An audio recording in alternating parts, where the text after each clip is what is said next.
설날을 지나서 같이 이렇게 만나서 하나님께 예배를 드리니까 더욱더 그 가족됨을 끈끈하게 느낄 수 있습니다. 여러분 그렇습니까? 달력으로는 1월 1일이 벌써 바뀐 지 한 달 됐는데요. 그래서 역시 설날 때 떡국도 먹고 세배도 드려야 새해가 새해되는 그런 느낌을 많이 받습니다. 여러분 그렇습니까? 올해는 눈도 많이 와가지고요. 물론 눈 때문에 고향에 가시느라 좀 불편하신 분들도 계셨겠습니다만 어쨌든 새해 분위기는 많이 눈 때문에 더 넘쳤던 것 같은 그런 느낌을 받습니다. 여러분들은 여러분들 스스로에 대해서 어떻게 생각하십니까? 나는 이대로 좋은 겁니까? 이 모습 이대로 하나님 앞에 그대로 가면 되겠습니까? 우리가 분주하고 바쁘기 때문에 때로는 자신의 모습을 돌아보지 못할 때가 참 많이 있습니다. 저는 가끔 이런 말을 들을 때마다 별로 좀 내키지 않고요. 그런 말을 굉장히 싫어합니다. 사람의 본성은 안 바뀌는 거야. 그러면서 저 사람이 변하면 내 손에 뭐 장을 지진다고 그러더라고요. 그러나 변할 수 없다는 거죠. 안 변하겠다는 거죠, 그 사람이. 저는 그 말은 가만히 생각해 보면 천지우주 만물을 창조하신 하나님의 전능하심을 아주 전적으로 불신하는 말입니다. 본성이 왜 안 바뀝니까? 왜 사람이 변하지 않습니까? 물론 우리가 바꾸기는 힘들죠. 자신의 힘은 잘 되지 않죠. 그러나 우리를 만드신 하나님이 무엇을 못하시겠습니까? 충분히 바꾸실 수 있습니다. 그렇게 믿습니다. 그래서 그런 말 잘 쓰지 마십시오. 잘이 아니라 아예 쓰지 마십시오. 손에 장을 지져요? 옛날에는 마이신도 잘 없고요, 병원도 잘 못 가잖아요. 그러니까 이렇게 손에 이렇게 아프고 그러면 간장을 끓여가지고 거기다 손가락을 넣었답니다. 그래서 그 이제 아픈 거 고치느라고. 뜨거운 간장에 손 넣는 게 얼마나 힘들어요. 그만큼 힘들다는 불가능한 얘기를 하는 건데 하나님은 바꾸실 수 있습니다. 바꾸시기를 하나님이 원하십니다. 그렇다면 우리 스스로들도 우리가 또 새롭게 새해를 맞으면서 우리 속에 하나님이 기뻐하시는 새로운 변화의 부분들이 있을 수 있도록 좀 기도하고 목표를 삼고 그래야 되지 않겠습니까?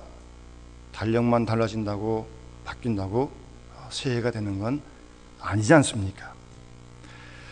그런데 그런 바람이 있는데 사실 우리의 생각이나 기대만큼 우리가 잘 변하지 않거든요. 그래서 작심 3일이다. 3일만 가도 잘 가는 거죠. 잘 안 돼요. 마음 먹은 대로 잘 변하지 않는단 말입니다. 그래서 그런 자신에 대해서 환멸을 느낍니다. 왜 이 모양일까? 그리고 자신에 대해서 깊이 실망을 합니다. 그리고 자신을 불신하게 됩니다.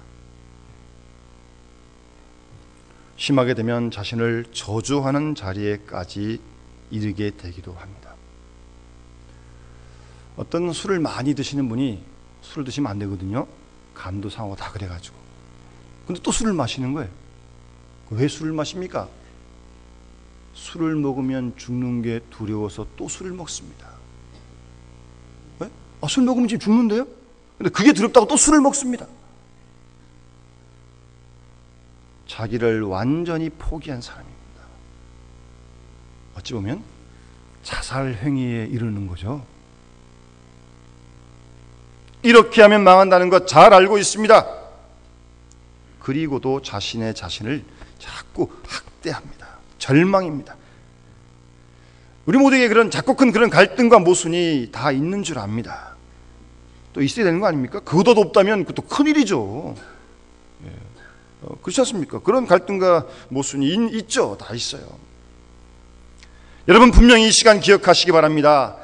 어떤 모습이든 자신에 대해서 일단 절대적으로 포기하지 마시기 바랍니다. 그 고민 자체가 아직도 소망의 여지가 있다는 사실임을, 증거임을 잊지 말아야 합니다. 왜요? 죽은 사람은요, 고민 없습니다. 죽은 사람 갈등 없어요. 공동묘지에다 묻힌 사람 아무 얘기 없어요. 죽었으니까요. 기대가 없으면 실망도 없습니다. 따라서 절대로 어떤 모습이건 일단 포기하지 마시기 바랍니다. 우리는 때로 이런 변명을 합니다. 다른 사람이 잘못되어서 내가 잘못된다. 환경이 좋지 않아서 내가 그렇다. 정말 그런 겁니까? 주위 환경이 잘못되고 남이 잘못돼서 지금 내가 지금 이 모양 이 꼴입니까? 그렇지 않습니다. 그렇게 환경이나 남이 나를 바꿔주기를 기대하지 마세요. 그것은 망상입니다. 우리가 먼저 변해야 합니다. 나는 부동자세로 가만히 있으면서 다른 사람들만 달라지기를 바라는데, 그런 의미에서 세례라고 하는 것은 별로 의미가 없습니다. 그렇게 되지 않고요, 우선 우리 자신이 달라지고 변화해야 합니다. 내가 달라지면, 내가 변화하면 언젠가 상대방이 달라질 것이고요, 내가 새로워지면 우리 주위 환경도 나라도 교회도 언젠가는 새로워질 줄로 믿습니다.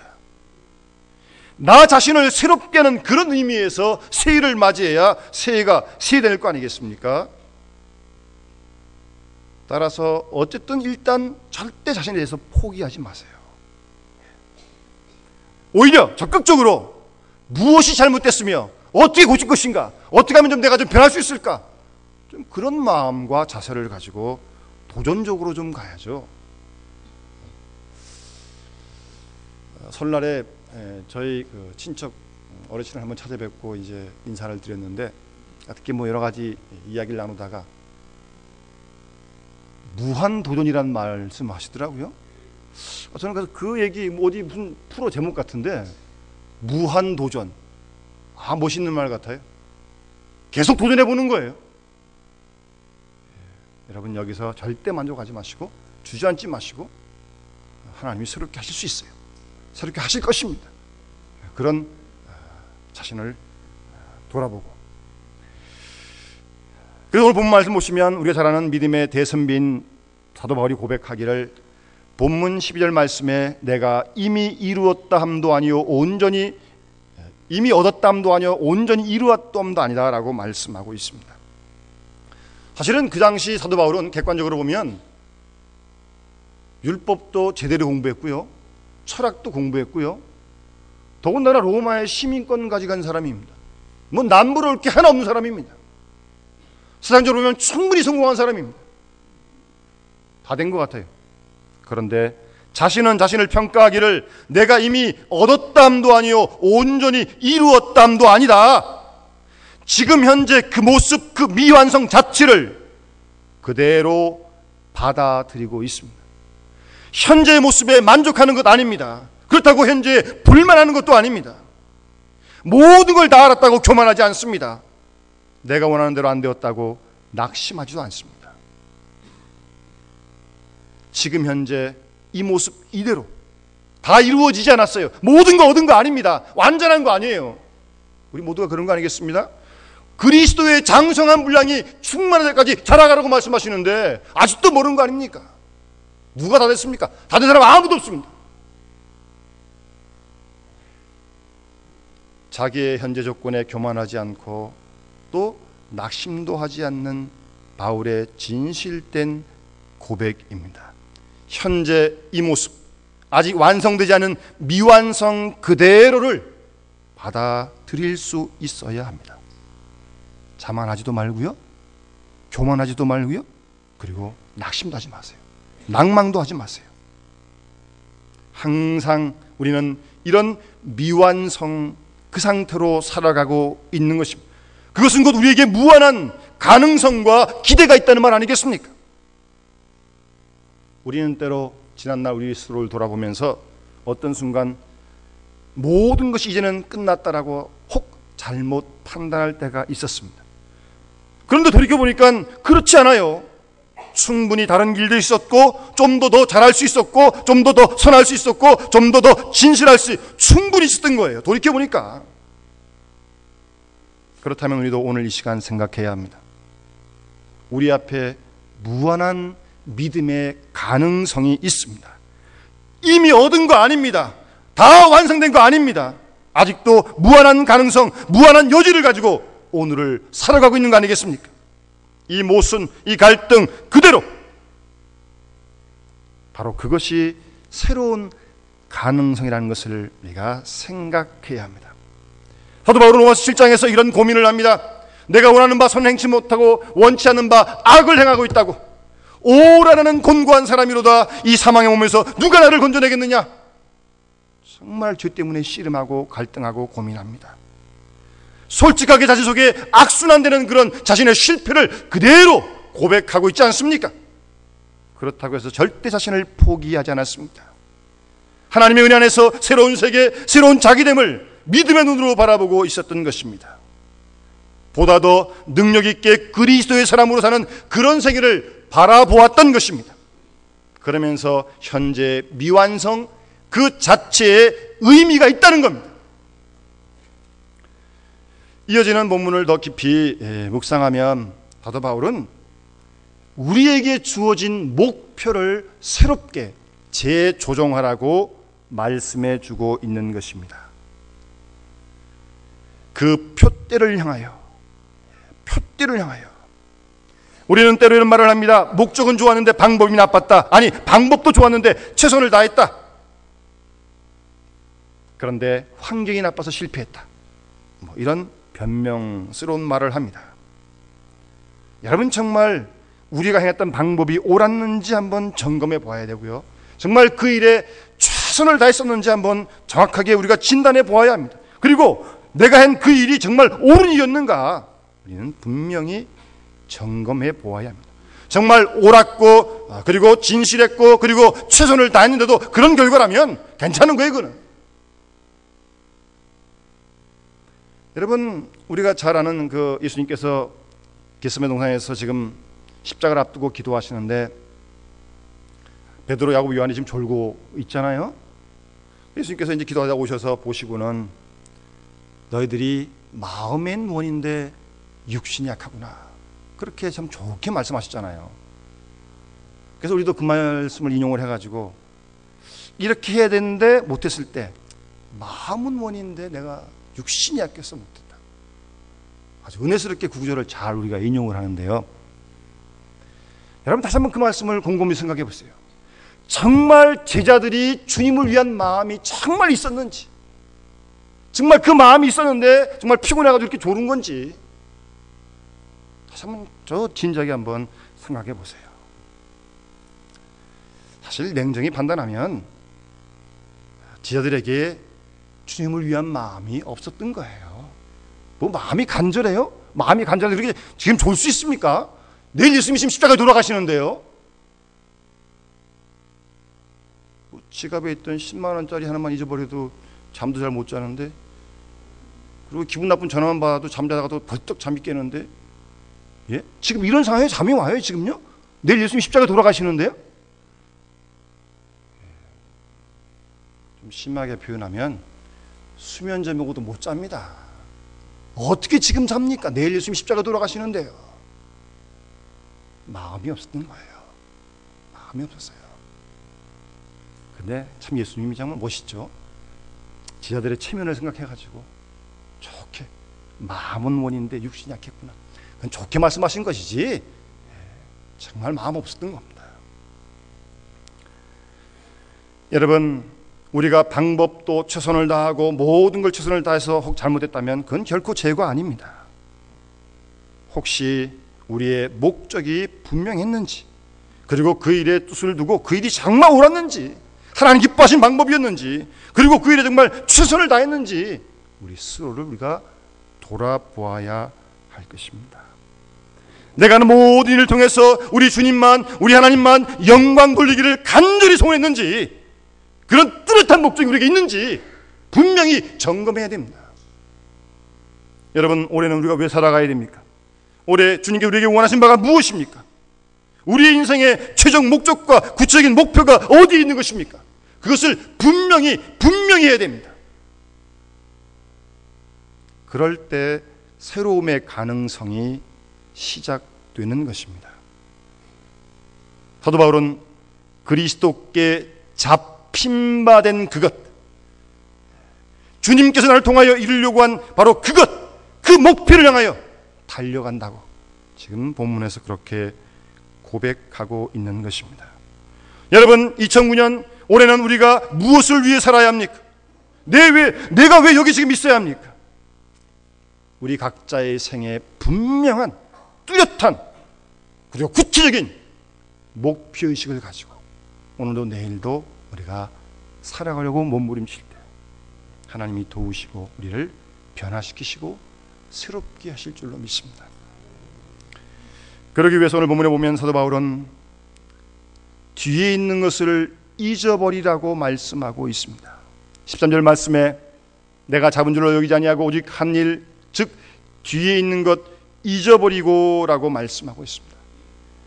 우리가 새로워지려면요, 뒤에 있는 거 잊어야 합니다. 잘한 것도 잊어버리고 잘못한 것도 잊어버려야 합니다. 잘한 것 때문에 그거 기억하고 기분 좋아가지고 교만해도 안 되고요, 또 지난달 잘못한 실패한 것 가지고 맨날 낙심하고 절망하는 것, 그것도 하나님 기뻐하시는 것 결코 아닙니다. 잊어버려야 합니다. 지난 과거 깨끗하게 잊어버려야 합니다. 그래야 앞으로 나갈 수 있고, 그래야 뭐 새롭게 되는 거지. 오늘을 살고 내일을 살면서 과거의 기억 속에 산다면 그것은 새로워질 수 없습니다. 그런 의미에서 망각이라고 하는 것, 잊어버린다고 하는 것, 하나님의 성령의 은사입니다. 기억해야 할 것을 잊어버리는 것, 그것도 괴로운 일이지만 잊어버려야 할 것을 잊지 못하는 것, 더 큰 괴로움입니다. 깨끗이 잊어버리고요, 과거와 관계없는 그런 생을 살 때 새로워질 수 있어요. 하나님이 새롭게 하십니다. 우리는 가끔씩 어떤 사람이 자신에 대해서 말을 하는 그런 비판이나 평판에 신경을 씁니다. 또 신경 쓰이죠. 그런데요, 엄밀히 말씀드리면 다른 사람이 나에 대한 한 얘기, 오늘의 얘기 아니잖아요. 다 지난 일 거 다 얘기하는 거거든요. 뭐 언제 그랬다 다 옛날 얘기하는 거예요. 지금 내 모습도 모르면서 말입니다. 그러니까 그런 다른 사람의 평판, 비난 신경 쓸 거 없어요. 다 옛날 얘기 가지고 하는 거 아닙니까? 과거 일 아닙니까? 오늘이 중요한 것이고요, 내일이 중요한 것입니다. 그래서 이 학생들도, 공부를 잘하는 학생들은요, 공부할 때는 놀 생각 안 하고요, 놀 때는 또 공부할 생각 안 합니다. 그런데 공부를 잘 못하는 학생들 같은 경우에는 공부할 때는 야 빨리 끝나고 놀아야지, 이거 하고 놀아야지, 저거 놀아야지. 놀 때는 숙제도 못했는데 내일 시험인데 놀도 제대로 못 놀고, 뭐 그러니까 이것도 저것도 안 되는 거죠. 놀 때는 확실하게 다 잊어버리고 놀고, 또 공부할 때는 집중해 공부하고, 그래야 뭐가 되는 거 아니겠습니까? 여러분, 과거 지향적인 것 모두 다 잊어버릴 수 있어야 합니다. 에스겔서 18장 22절 말씀 보시면 너희 지난날의 죄가 기억되지 아니하리라 라고 말씀하고 있습니다. 이제 지난 과거에서 회개하고 떠나서 하나님의 율례법도를 지키면 지난날의 죄가 기억되지 아니라고 하나님이 말씀하시는데, 하나님이 기억지 않으시는 죄를 왜 우리가 기억하고 고민하고 갈등합니까? 죄책에 눌립니까? 절대 하나님 기뻐하시는 일 아니에요. 하나님이 기억지 아니하시면 우리가 회개한 일이라면 기억하지 말아야죠. 그런데 자꾸 이제 사탄이 이제 그런 생각을 자꾸 불어넣죠. 너 옛날에 그랬지 그러면서 그냥 믿음으로 물리치셔야 합니다. 여러분, 우리가 남을 용서할 때도 마찬가지입니다. 용서라는 게 뭡니까? 지난날의 과거 잘못 다 용서하는 거, 잊어버리는 거 아니에요? 그래야 그게 진정한 용서지. 너 딱 만나면서 그때 그랬지, 두고두고 씹으면서 그냥 다 이래가지고 참 불쌍한 사람이에요. 그래가지고 어떻게 새로워지겠습니까? 하나님이 회개한 우리의 죄를 기억지 아니시듯 우리도 용서한 그 이웃의 죄 기억하지 말아야 합니다. 다 잊어버려야 돼요. 그래서 신학자 어거스틴이 이런 얘기를 했습니다. 참 무서운 얘기를 했어요. 음행한 아내의 행위까지도 용서하지 아니하면 그리스도인이 아니다.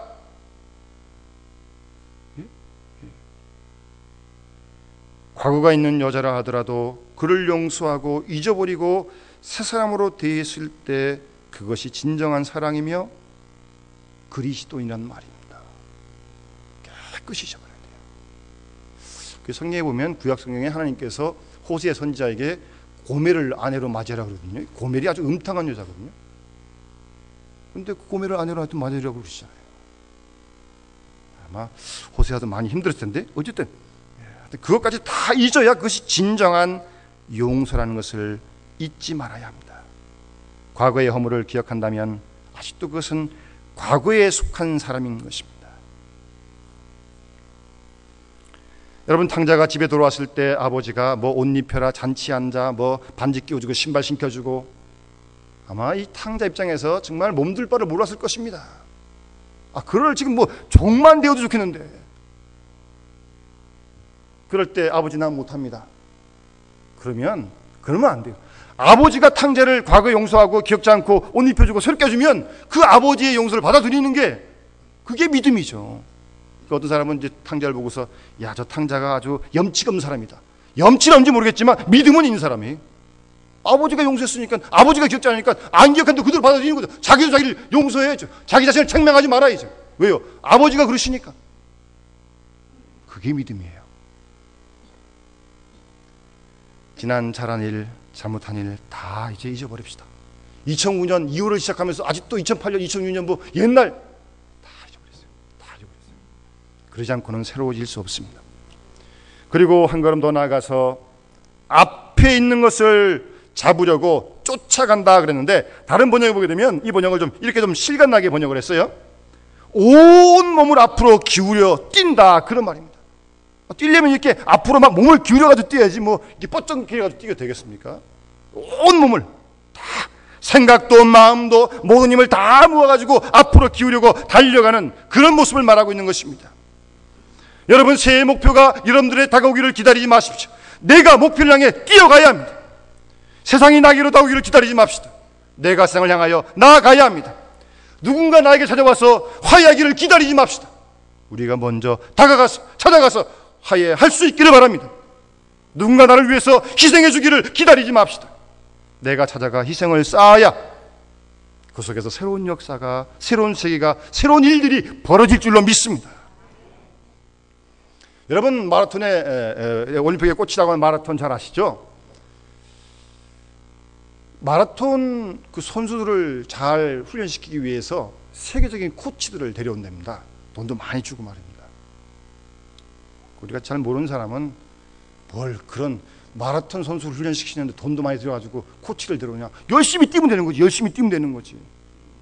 근데 그게 아니랍니다, 여러분. 이 마라톤이 아주 고도의 과학 훈련을 받아야 되는데요, 자기가 지금 힘이 이만큼이다 그러면 그 힘을 최대한 써가지고 마지막 골원까지 딱 들어갈 수 있도록 잘 작전을 짜야 되는 거예요. 그것도 없이 그냥 무턱대고 처음부터 막 빨리 뛰다가 중간에 가지고 허헉대면서 떨어지면 그건 끝나는 거고요. 또 막 뛰어가다가 꼬리는 들어왔는데, 결승 들어왔는데 아직도 힘이 남아있어요. 그것도 잘못된 거예요. 그 남은 힘 가지고 끝났는데 뭐 할 겁니까? 그러니까 자기 힘을 잘 알아가지고 잘 안배를 해가지고 마지막 꼬리점을 딱 들어왔을 때, 가끔씩 왜 코치품에 팍 이렇게 안기잖아요.